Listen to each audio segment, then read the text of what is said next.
Salve paroquiano. Vamos para mais um react.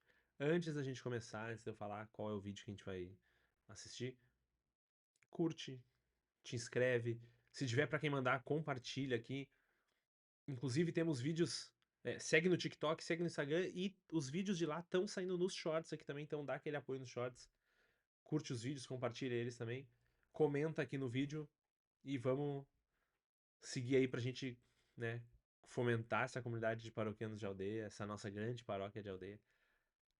Hoje vamos fazer um react de um corte que apareceu aqui pra mim. Acho que é jogo rápido. Católicos versus evangélicos, o avanço das igrejas evangélicas não é com pessoas da fé. O título, a thumb era alguma coisa sobre como a igreja vê o crescimento das igrejas evangélicas, ou que as igrejas estão crescendo num vácuo da igreja católica.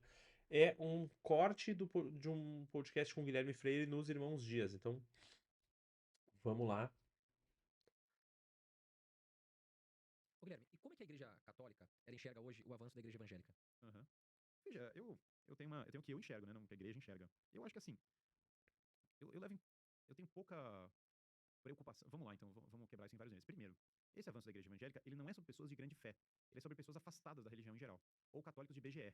Que na verdade eram pessoas que não eram católicas de fato. O cara era católico no sentido, eu estava lá registrado na. Eu nunca tinha ido na missa, nunca tinha se confessado, nunca tinha aberto uma doutrina. Então, o terreno no qual a igreja evangélica cresceu é um terreno de vazio muito grande.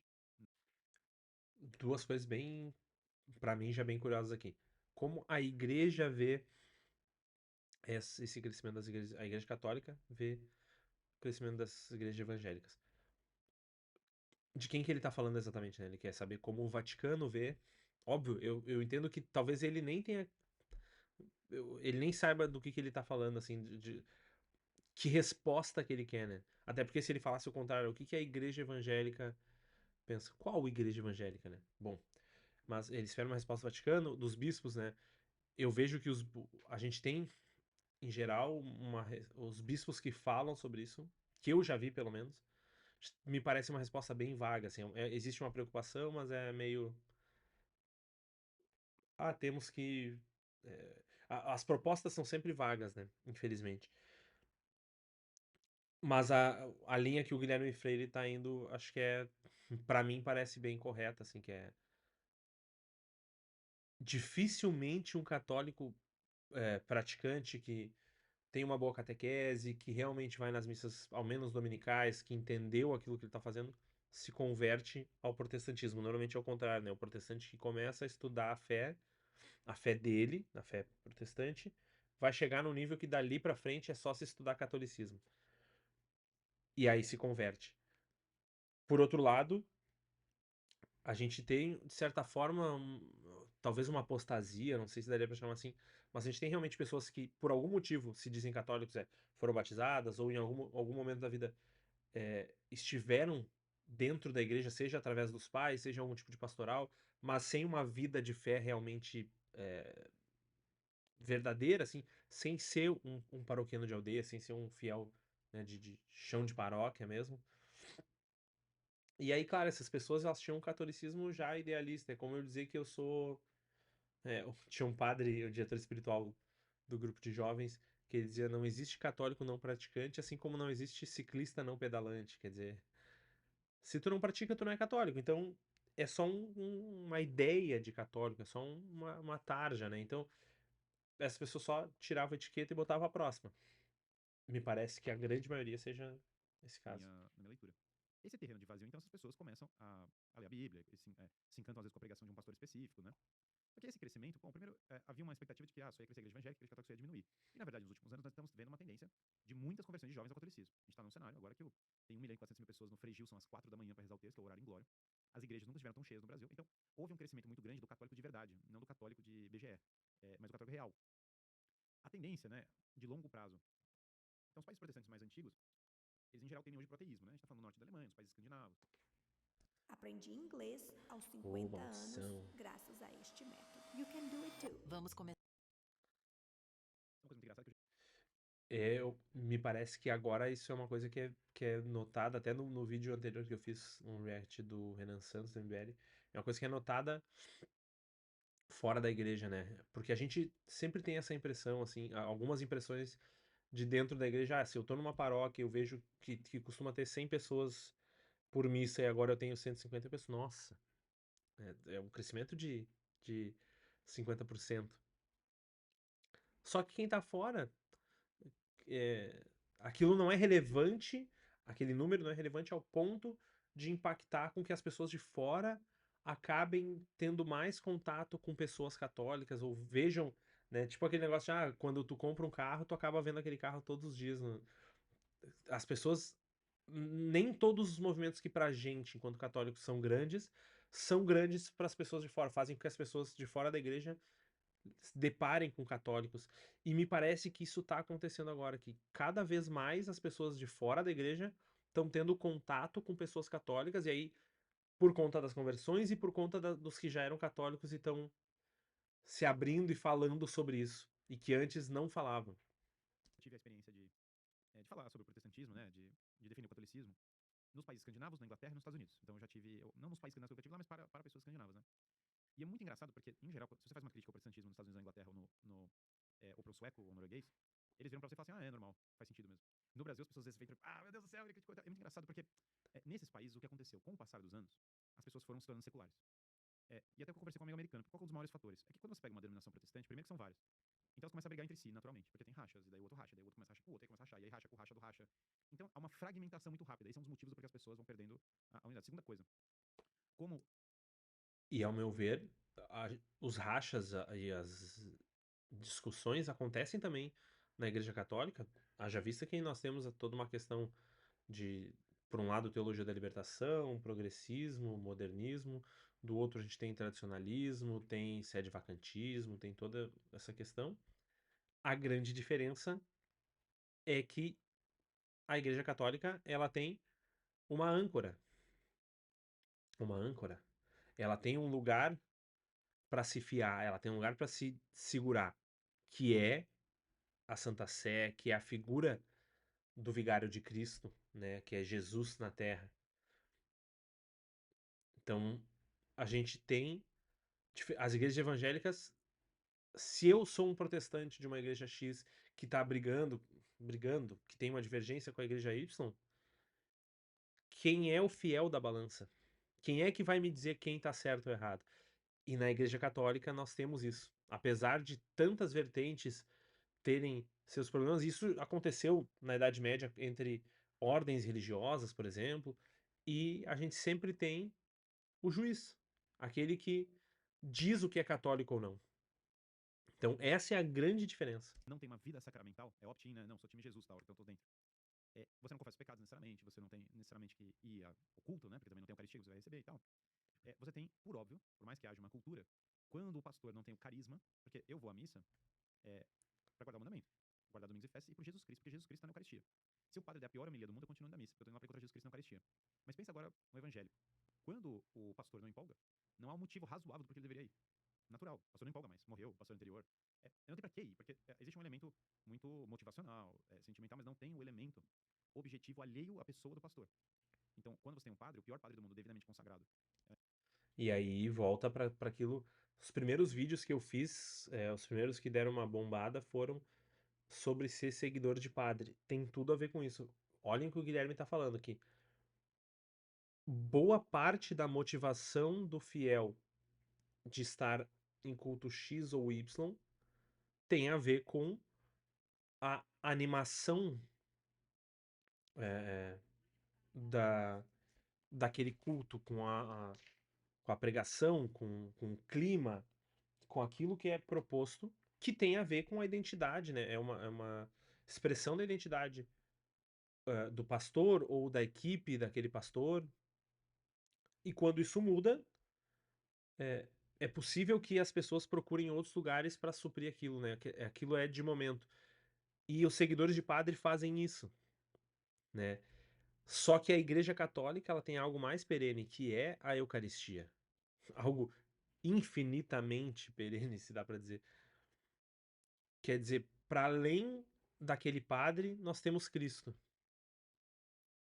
que é trazido por ele. Então, a questão do seguidor de padre, eu citei lá que se aproxima do protestantismo, que tem uma espécie de reflexo de uma cultura protestante, e o Guilherme está explicando ela um aspecto muito bem sobre isso. que não foi excomungado, né? Esse padre, ou mesmo padre excomungado, na verdade, sendo válido a celebração, tá lá Jesus Cristo, na Eucaristia. E eu tô indo lá por isso. Então o que acontece ao longo das gerações, quando nos Estados Unidos, por exemplo, vão morrendo, morre o pastor carismático, na próxima geração, aquelas pessoas já são órfãs. E aquela doutrina mais clara, você não tem uma lista de dogmas tão claros sobre o que é a linha. Então, o Papa tá sempre lá. Se você pegar aqui agora, tá lá o Papa Leão XIV, e hoje em dia eu consigo entrar no Google e mostrar pra pessoa o que é. Mas nessa fragmentação, nessas brigas, a tendência de longo prazo das denominações protestantes globalmente é o secularismo. Até porque elas têm uma visão, já mais naturalmente, especialmente em linhas calvinistas, de uma questão material muito forte. As pessoas tratam muito a questão material. Que perfeito, eu acho que o trabalho é muito importante e tudo mais. Embora quando cai pra uma coisa que não são todas as pessoas protestantes, sem dúvida, mas quando cai pra uma coisa de, não, eu vou ficar próspero se eu tiver fé, eu acho um pouco exótico, eu acho alheio ao espírito do evangelho. Você, na verdade, deveria trabalhar bem e vão ter consequências boas pra você trabalhar bem. Mas eu acho ruim se virar um escambo com Deus. Isso é uma perspectiva errada. Mas enfim, independente disso, o ponto é que É o próprio caminho que se vê, né, de as igrejas históricas, né, os protestantes históricos, os pentecostais, neopentecostais, agora a gente tem as churches, as paredes pretas.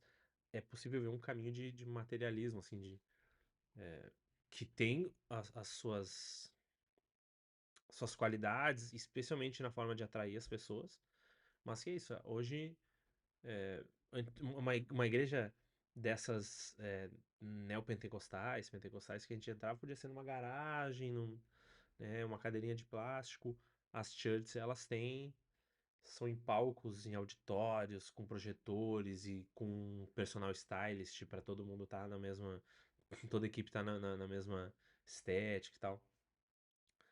E isso e essas coisas também influenciam os fiéis católicos, mas é uma coisa que a Igreja Católica não adere, né? A Igreja Católica, ela é a mesma. E como eu falei, essas vertentes, elas vão circundando a igreja, e a gente sempre tem a Santa Sé, o Papa, os bispos mantendo a linha, né? numa perspectiva de longo prazo, eu não consigo enxergar um crescimento protestante global como algo razoável. O efeito é oposto. E a Igreja Católica, Por isso que o ela passa por um protestantismo tem que se reinventar sempre, né? Acaba se reinventando sempre, porque não tem nada perene. Então, tudo que é estético, tudo que é aparente, tem que estar se atualizando conforme o tempo. E é, para mim, um erro que as pessoas. Que sempre quem vem de fora da igreja, ou mesmo quem tá na igreja e é muito influenciado pelas pessoas de fora, traz que a igreja tem que se modernizar, a igreja tem que se adaptar aos novos tempos. Esse é um dos grandes méritos da igreja, pensando, não pensando em. A gente tem os méritos da igreja. O mérito da igreja é Cristo que se deu por nós. Mas pensando humanamente, né, pensando em organizacionalmente, um dos grandes méritos da igreja é ser perene, é ser a mesma e não ficar se adaptando. Então, e obviamente para mim, então isso é um demérito das igrejas protestantes, elas têm que estar sempre se adaptando. Então, aquela igreja inicial, ela já não existe com tanta força porque veio outra no lugar e veio outra no lugar e elas vão ser, elas nunca são a mesma, né? crise nos últimos 60 anos. Mas eu vejo um cenário muito grande de restauração também. Então, assim, existiram dissidências, né? Pessoas saíram da igreja ao longo dos séculos. Algumas duraram 300 anos, algumas duraram tantos anos. Elas cessaram, né? Então eu entendo que eu acho que o Brasil, essas pessoas que são protestantes, na medida em que elas se aproximarem da tradição da igreja, elas vão se converter no catolicismo. Eu já vi várias, né? O Brasil, claro, é um país no qual, assim como no México os protestantes são devotos de Nossa Senhora de Guadalupe, no Brasil os protestantes estão acordando para rezar o texto do Frei Gilson. E eu acho que quando as pessoas se aproximam da tradição, elas vão se aproximando do catolicismo meio que naturalmente. Você vai ler Santo Agostinho, vai ler esses grandes santos do passado, vai ler esses padres da igreja, ela começa a olhar e fala, assim, qual a diferença, né? O cardeal Newman era anglicano, começou a estudar a tradição da igreja e falou, bom, agora eu sou católico, mas por quê? Porque é a tradição da igreja mesma, é uma igreja, é una e santa. Então eu enxergo que no futuro, conforme a igreja... E nessa linha, vejam, eu não me considero tradicionalista, muito menos de qualquer uma dessas dissidências, sede vacantista, qualquer coisa. Eu vou numa paróquia normal, já tive párocos que dá pra dizer que são TL, ou que são mais progressistas muitos anos, apesar de discordar de muitas coisas, mas me parece que essa reavivamento, de certa forma, de um tradicionalismo dentro da vida católica normal, ou seja, trazer de volta, né, bons padres que não tenham medo de ser de, de manter algumas tradições, de trazer de volta algumas tradições, de serem fiéis, na verdade, de fazerem uma missa conforme o que está no missal, sem inventar, de ter um discurso sobre catolicismo, sobre pecado, sobre virtudes, enfim, que não precisa cair pro social. Isso tá atraindo as pessoas, porque essa vertente mais progressista que a gente tem na igreja, e até certo ponto me parece que existe uma legitimidade, e existe um limite que dali pra frente já tá fora, ou tá fugindo já do catolicismo, mas essa parte mais progressista, ela acaba agindo como agem os protestantes, que é preciso me adaptar ao mundo de hoje. E as pessoas não querem sair do mundo para ir pro mundo dentro da igreja, elas querem algo diferente. Se é para ser igual ao que tá no mundo, eu não preciso ser católico, porque é difícil ser católico. Então, se é para ser só para abraçar uma dificuldade, mas ficar vivendo como eu vivo fora, eu vou só viver fora. Então, eles querem ah, ver algo diferente. Nesse sentido, mais uma vez o argumento do Guilherme, que é o que eu também trago aqui, reforça isso que é aquela paróquia de aldeia, aquela paróquia normal, é isso que as pessoas querem também. Só que a gente tem que apresentar isso para elas. For ter uma doutrina mais clara, muitos protestantes vão naturalmente se aproximando do catolicismo. Eu conheço centenas, na verdade, centenas dessa altura. E acho que vai ser um caminho natural. Ô, Guilherme, você acha que tem alguma relação entre maçonaria e as igrejas, independente se elas são igrejas católicas ou evangélicas? Bom, eu acho que a igreja católica notoriamente condena a maçonaria, né? Você é excomungado se for maçom. E a maçonaria já tentou infiltrar e destruir a igreja católica por diversas vezes. Isso é amplamente documentado, tem o livro A Conjuração de Cristã. Fazer um parênteses aqui, porque ontem apareceu para mim um vídeo no TikTok que inclusive eu segui um rapaz, que é Café com Meu Catequista. E o primeiro vídeo que eu vi foi muito bom, eu curti, começaram a aparecer vários no TikTok, e um deles, para mim, o início já foi genial, apesar de ser muito óbvio, que é se você se você se considera católico e maçom, sinto dizermos, você é só maçom. Sigam, acho que é Café com Meu Catequista. Muito bons os vídeos, hein? Então, canso de recomendar a Dona Rita Lacy. E a maçonaria vê a igreja católica como inimiga, porque a maçonaria descende de cultos, basicamente de cultos antigos, cultos, alguns deles, que a maçonaria institucional, na verdade, essa daí é do século XVIII. Um monte de esotérico da Rosa Cruz inglês que se juntou para fazer isso. Mas se você pegar a doutrina maçônica, ela descende de cultos esotéricos muito antigos. Estamos falando de coisas tipo Antigo Testamento, culto do Renfan, que é Saturno, que é Moloch. Tem literalmente um juramento maçom que faz referência a Baal. O Albert Pike, que foi um maçom notório, fez referência ao demônio, ao Lúcifer e tal. Então, existe uma conexão muito forte de maçonaria com o esoterismo, um esoterismo anticristão. Falar, a maçonaria acredita no grande arquiteto, todo mundo acredita em Deus. Mas não é a mesma leitura de Deus que tem no cristianismo. É uma leitura incompatível. Historicamente falando, houve uma presença muito grande. Então, por exemplo, na Itália, a Carbonara, que era a maçonaria, combatia a Igreja Católica. Em Portugal, os mesmos herdeiros da Carbonara combateram a Igreja Católica. No Brasil, a maçonaria derrubou a monarquia do Brasil para estabelecer essa nossa incrível república atual, que está funcionando a pleno vapor. Eu brinco, as pessoas falam para mim. Eu acho que por aqui a gente já termina, tem mais um minuto só de corte. Mas por que que eu trago para vocês esse tipo de corte? Obviamente, é a primeira vez que eu tô vendo, eu não sabia exatamente que ele ia falar, né? Ia trazer maçonaria, ia trazer protestantismo da forma que trouxe. Fui pelo título, mas por que que a gente fala volta e meia aqui sobre protestantismo, progressismo, sobre avivamento católico, sobre o retorno e as conversões católicas? Porque na nossa vida de paroquianos de aldeia, isso vai ter impacto. Quer dizer, a cultura protestante, ela impacta pessoas, né, no TikTok, no Instagram, nas famílias, no YouTube. E essas pessoas, né, se ela impacta alguns fiéis católicos, as pessoas podem trazer isso para dentro da igreja. Então a gente tem que ter cuidado com isso, de como essas coisas estão sendo trazidas. Por outro lado, esse novo avivamento católico, eu não gosto muito porque avivamento para mim já me lembra um pouco de protestantismo, uma palavra que para mim não tá muito dentro do dicionário católico. Mas essas novas conversões católicas e retorno ao catolicismo, também elas têm um impacto gigantesco nas paróquias, e só não tem um impacto maior justamente porque a gente perdeu um pouco essa cultura de ser paroquiano. Então a gente tem muita gente que se converteu e tá aí pingando de paróquia em paróquia, se eles continuarem católicos, a grande maioria, em algum momento, vai parar numa paróquia. Vai se estabelecer ali. E a gente, enquanto paroquiano, tem que estar pronto para isso. Como a gente vai lidar como a gente vai receber essas pessoas? A gente tem que institucionalizar mais, criar bons processos, formas das pessoas conseguirem entrar nas pastorais. Quando a gente faz pastoral de amigos, é o meu grupo aqui que faz, né? A gente é muito amigo e tal, e é ótimo que a gente seja amigo das pessoas com quem a gente faz pastoral, mas acaba que é aquele grupinho, né? Tipo, se as pessoas me veem, eu, a minha esposa, os nossos amigos, conversando, elas não vão chegar e se meter e querer ser amigos. Se a nossa pastoral é um espelho desse grupo de amigos, as pessoas também vão ter essa dificuldade. Então a pastoral ela tem que ter os grupos, eles têm que ter uma dinâmica de ingresso, uma dinâmica de recepção, de se apresentar, de ir atrás das pessoas.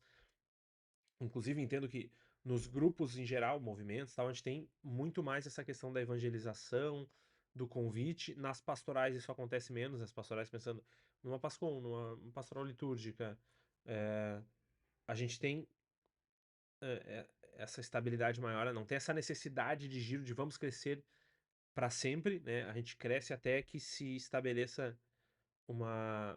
se sacia aquela necessidade de pessoas. Na nossa Pascom a gente precisa de 10 pessoas, de 15 pessoas. Ou na liturgia a gente precisa de uma pessoa para cada missa da semana, enfim. Ela não... Diferente dos grupos que eles podem crescer eternamente, as pastorais elas têm sempre uma necessidade. Mas elas também precisam... não podem se fechar e essas pessoas que estão chegando precisam ser inseridas nessa vida, porque a vida pastoral, ela não é obrigatória. Eu já falei em vários vídeos no TikTok e no Instagram, em que vão estar saindo aqui nos shorts, mas ela não é obrigatória, mas ela ajuda muito, e as pessoas que têm essa disponibilidade e que podem oferecer algo, elas têm que ter esse espaço. Então a gente, enquanto paroquianos que já conhecem a paróquia, a gente tem que preparar esse terreno, melhorar esse terreno, essa recepção. Enfim, era isso. Esse nosso corte hoje foi mais curto que os outros. Me digam se vocês preferem cortes curtos, cortes mais longos. Já pensei até em pegar algumas lives e fazer do início ao fim, num vídeo só. Me digam o que vocês acham sobre isso. Me contem o que vocês acham sobre esses assuntos. Faz sentido isso que a gente tá falando aqui? Vamos seguir esse nosso papo em outros reacts. Não esqueçam de curtir, de se inscrever no canal, compartilhar com a galera de vocês, de ajudar nos shorts que estão saindo agora. Todos os dias está saindo shorts também, dos vídeos que já saíram no TikTok, mas também de vídeos novos. Então, ficamos por aqui e até a próxima.